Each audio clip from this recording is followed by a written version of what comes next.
These men are all Freemasons. And these are Freemasons. And so are these. He is a Mason, and so is he. They come from all walks of life, from all businesses and professions. They come from a wide variety of backgrounds and places. But they have one thing in common. They have discovered a fraternity, the Free and Accepted Masons, and they are all brothers. Welcome to Modern Freemasonry, as we give you a glimpse into the fraternity that has affected men's lives for centuries, and why I, and thousands like me, share this special brotherhood. When I first explored this great fraternity, I didn't know much about the rich histories and traditions of Masonry, but I did see the special interactions of the members of the lodge, and saw firsthand what real brotherhood was all about.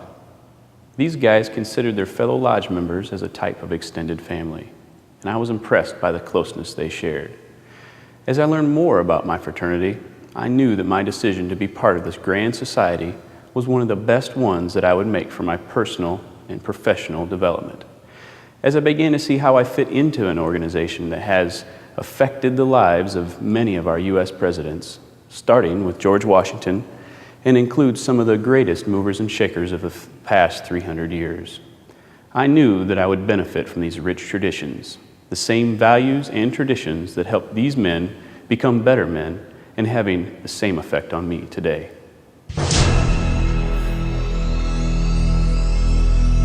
The mythical beginnings of the fraternity date back to the building of the Temple of King Solomon in Jerusalem around 1000 BC. But the accepted origins of modern Freemasonry can be traced to the stonemason guilds that formed during the Middle Ages. The trade secrets of building Gothic cathedrals from massive stones without the use of mortar and with the use of geometry to turn a small drawing into an enormous structure were jealously guarded secrets. Secrets not even divulged to the priests of the churches who employed them. The guilds were developed to train masons in these skills, to enforce a standard of workmanship, and to hold their members to those high standards, as well as protect those valuable secrets. As the Gothic style of architecture lost its popularity and the common people became better educated across Europe, the Masonic guilds lost their reason for existence. But as the Age of Enlightenment dawned, a group of philosophical men saw in Masonry the ideal metaphor for character building in men. Construction of a strong, well-balanced structure, built with the assistance of many like-minded men and dedicated to God, much like the cathedrals of old. By the early 1700s, Freemasonry had changed from a guild of operative masons who actually built buildings to a character-building society of speculative masons, dedicated to taking good men and making them better. The fraternity of Free and Accepted Masons has been an integral part of culture of the civilized world throughout much of recorded history, and part of American society long before the colonists took up arms against the Crown in 1776. Many Americans don't realize that the development of America as a nation is interwoven with Masonic history, an illustration of Masonic traditions and values at work. These ideals of faith, combined with tolerance, charity and responsibility, and belief in the intrinsic goodness and equality of man, were carved into the foundation of our nation by men who first learned to practice them in a lodge. George Washington, Ben Franklin, John Hancock, James McHenry, and James Monroe were Masons. 9 Freemasons signed the Declaration of Independence, and 10 signed the Constitution, and 14 U.S. presidents have been Masons. As a Mason, I've taken advantage of the many benefits of membership, and of course I'm having a lot of fun doing it. I came to realize that my fraternity serves me in a lot of ways, some of which I didn't expect at first.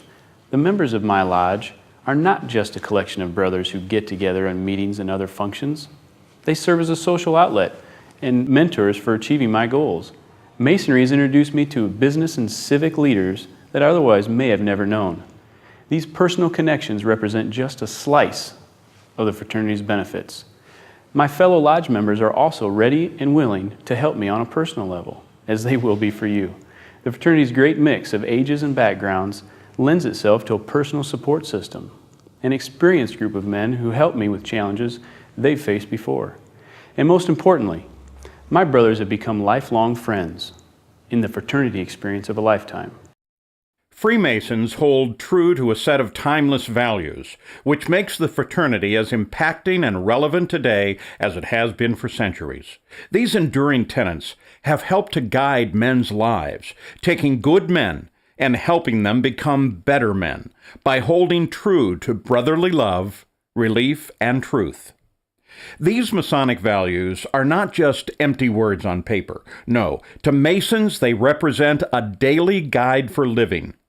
These values we hold up to help us to gain a deeper appreciation of becoming better family men, better professionals, and better citizens.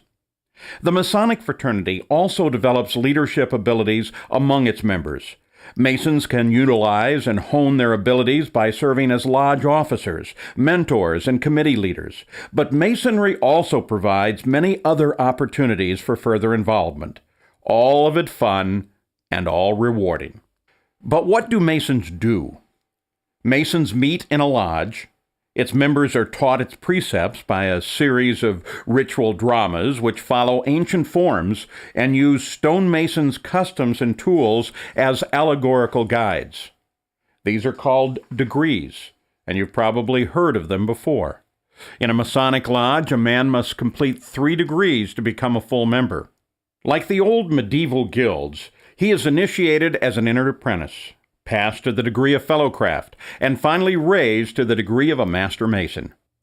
When you join a lodge, you'll make friends that will last a lifetime, from all walks of life and every economic and social and religious background. More than that, you will quickly find as you travel the country and the world that Freemasons are everywhere, and they share a bond with you solely because of the experience you share in common. Once a man becomes a Master Mason in his home lodge, he can enjoy further brotherhood and involvement in other Masonic organizations known as appendant bodies, including the Scottish Rite, the York Rite, and the Shrine. Because Masons are an eclectic mix of men from all walks of life, the other groups have developed over the years to enlarge upon the lodge experience. They offer deeper understanding of involved leadership as well as charitable and philanthropic activity. History, symbolism, charity, personal growth and development, friendships that last a lifetime. It's all part of this incredible worldwide fraternity. To become a Freemason, simply ask for a petition from the person who gave you this DVD. He'll assist you in filling it out and tell you when it will be considered by the lodge. He'll also ask for an initiation fee, and you'll need to give that to him when you complete your petition for membership. I can personally tell you the impact the Masonic fraternity has had on my life, even in the short time that I've been part of it, from forming a support network of caring friends, getting real-life leadership experience, and meeting men from all over who enjoy helping me succeed. And not just any men, men I call my brothers.